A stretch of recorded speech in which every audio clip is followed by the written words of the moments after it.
Happy Mask Monday. I have a Vitamask Electrolyte Watermelon Hydrate. Smells like watermelon a little bit. I'm not sure where I got this. Might have been Dollar Tree or in a box or something. I don't remember where I got it.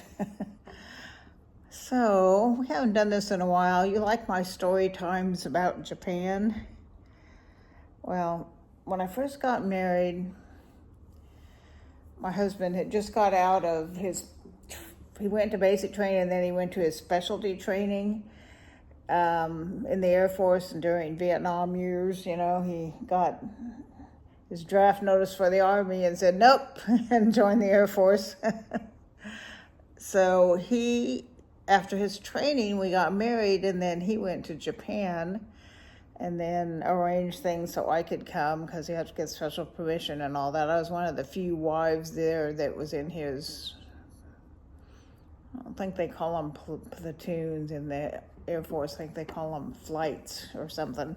But anyway, so a few months later, like 3-4 months later, I went over to join him, and my mother-in-law took me to the airport, and she insisted that I wear, because that's what a lady did. I had heels, pantyhose, a dress, and white gloves that are, about to here. White lace gloves.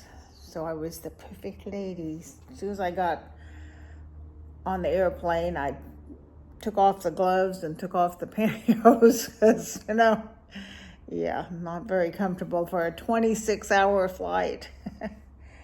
So I can technically say I've been to Hawaii because we landed in Hawaii, got off the plane, changed planes. So I stepped on Hawaiian soil, so I have technically been to Hawaii. Someday I'll tell you my Alaska story about coming back. That was really a story and a half. So I get to Japan, and he picks me up at the airport in Tokyo, and we drive to Tachikawa, which is where the base was. That's where my son ended up being born.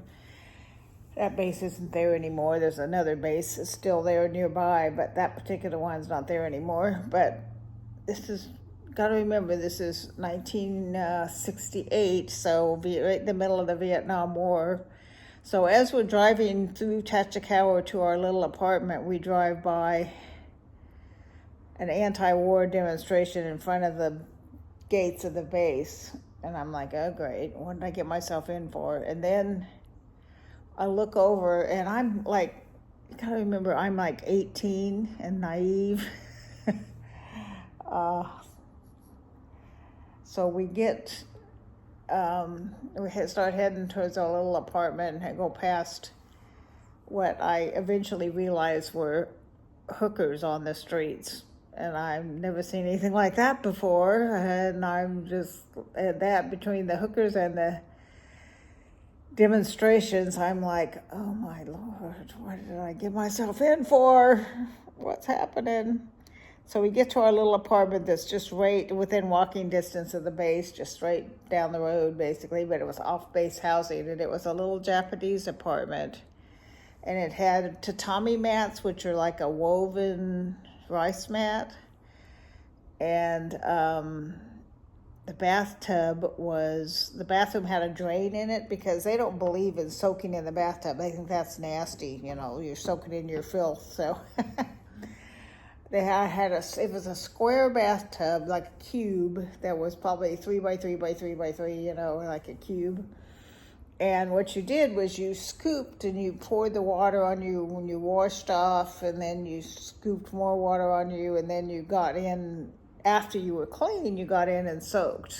Your knees are like up to here on you because it's, you can't stretch out. But the cool thing about it, or the warm thing about it, I guess you would say, is it had flames underneath it that you could adjust, and so it would always stay hot. It'd be like a hot tub kind of, only, it was a bathtub, but you could adjust those flames and leave them on and just sit there in that hot water as long as you wanted, so that was kind of cool. But Japanese toilets, they don't, they think it's dirty to sit on the seat. So the part we sit on is flush with the ground and you squat over it. You don't sit to do your business, you squat to do your business. Probably better for your, digestive movements or whatever to squat like that. But yeah, when I was pregnant, when I was over there, ended up 10 months pregnant because that boy did not want to come out. And I can remember going in a bathroom, and it was like a public, we were somewhere in public, and it was a stall kind of thing. And I can remember having to do this to get back up because you're so far down. So we had a futon, which is not like the futons you're thinking of. It was jointed in two places, so it folded. It was in thirds, and it was about this thick. And you laid that down first, and then you laid down this thick, it looked like a quilt, but it was super thick and heavy. And you laid that over the top, and then put your sheets or whatever you wanted. And then you folded that all up and stuck it in a corner somewhere during the daytime, and then you folded it out at night. It was really comfortable. I mean, nowadays I'd be like, I ain't getting down on that thing, because you had to get, clear down on the floor. And the kitchen was a teeny tiny little kitchen, and the oven, which it's still this way in China, because a friend of mine showed me her pictures of her oven in China. The oven's like about this big, just teeny tiny, and there's only one temperature, hot. You can't, there's no like 350 degrees, 400 degrees, 200 degrees, nothing like that. It was just one temperature. And since I was one of the few wives there, like at Christmas time, I wanted to make cookies for the guys, and that was such a nightmare because I could only make about 6 at a time. And you had to sit there and watch it like a hawk because it was so hot that stuff would burn very easily. And I made dozens of cookies and frosted them, decorated them and stuff, like frosted Christmas sugar cookie things. That took me days to get a bunch of those done.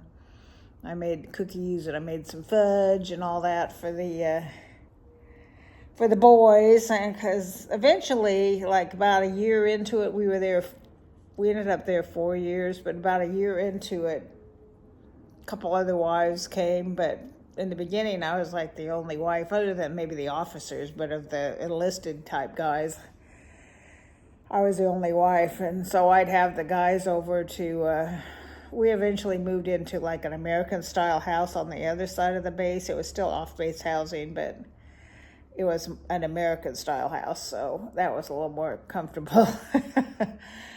But I'd have the guys over, and back in the day, I would make a big old pot of bean soup, and it would cost me like $1 maybe, because I'd buy a bag of beans, which was probably 25 cents maybe, white beans, like dried beans, and then some veggies to put in it, like carrots and celery and stuff. And I already had the spices, and then I'd get a ham hock, which was maybe 50 cents for a ham hock, and I'd throw that in there, and then I'd make some cornbread, and so I could feed like a whole bunch of hungry boys, because they were boys. They were all like 18, 19, 20 years old, a bunch of youngins.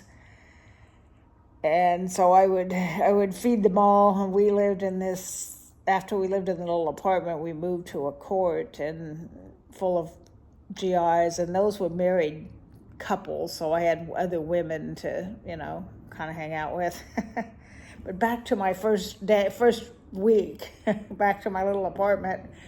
So I think a day later, he picked me up at the airport and got to take one day off, and then he had to go back to work. So I decided to walk to base and see, what the commissary looked like, the BX, they called it, base exchange, or commissary, where you get food and all that kind of stuff. And so I'm walking to walking to the base, and I walk by this guy, and he's got his back to me facing like a building or an alley or something. And I see he's holding himself, if you get my drift. And I guess he sees the shocked look on his face. And he turns around and he shakes it at me, and I take off running, run to the base, and I'm telling my husband, and they're all like laughing at me because I thought he was some kind of pervert, exposing himself to me.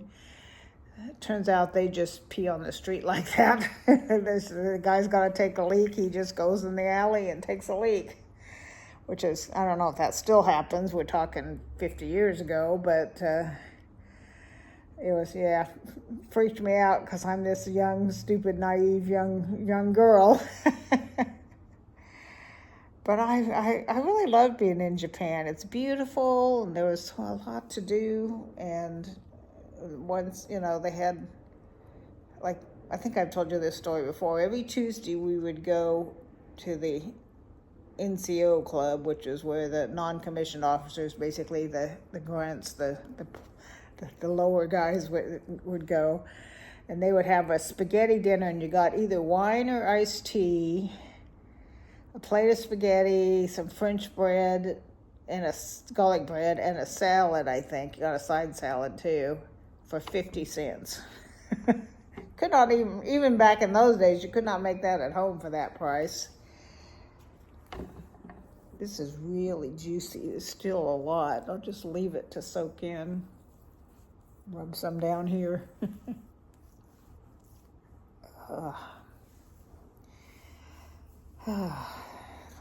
Big old saggy circles under my eyes.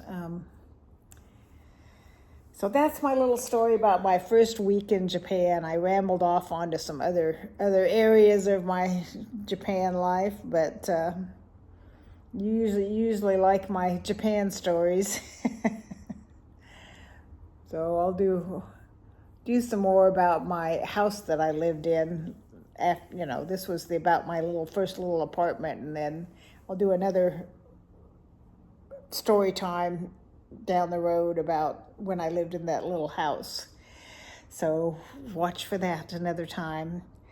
I haven't been doing that many videos. I'm just kind of running out of stuff to do. So let me know stuff you'd like to see me do. I can't really afford to buy a lot of boxes, so I don't do unboxings other than I get the Chewy one. I tried to cancel it, but it still keeps coming, so I got to work a little harder to cancel that because he likes it okay, but it's like $30. I'd rather spend $30 on something else. He's got like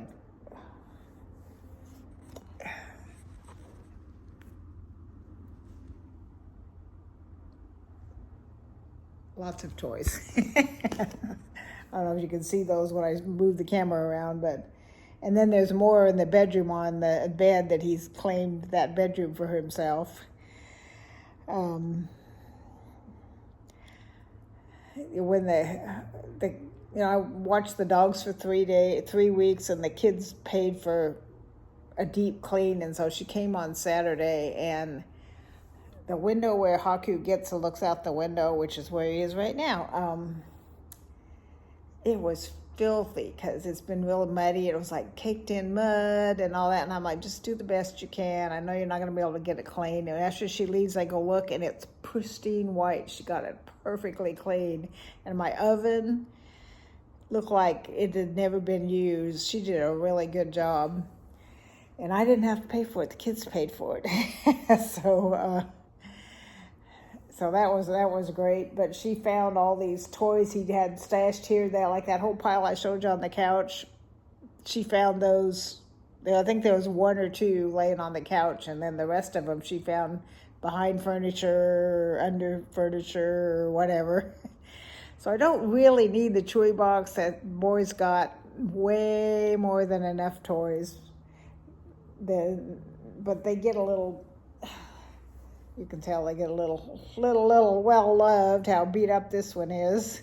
It's like a really cute one. It's like a little sheep, but look at its head. He's like, he licks it and chews it, and yeah, they end up when the stuffing starts falling out, I throw them away. But Other than that, I let him torture them. Here's another one that this one's about ready to go because well, actually, I think the stuffing's all out of this one because you can see there's a little hole in it, but it's a little moose. They start out cute, but by the time he's done with them, they end up looking a little sad. Hey, baby, come here. Come here. Come here and say hi. Come here. Want to say hi? Do you want to say hi? Where are you? Here. Hey. No. Hey, come here. No? Oh, he's gonna get his toys. Yeah, he didn't want to say hi. He didn't want to say hi. He's got let me turn it around. He just got a haircut, so he's not his fluffy, fuzzy self. He's slim and trim looking now.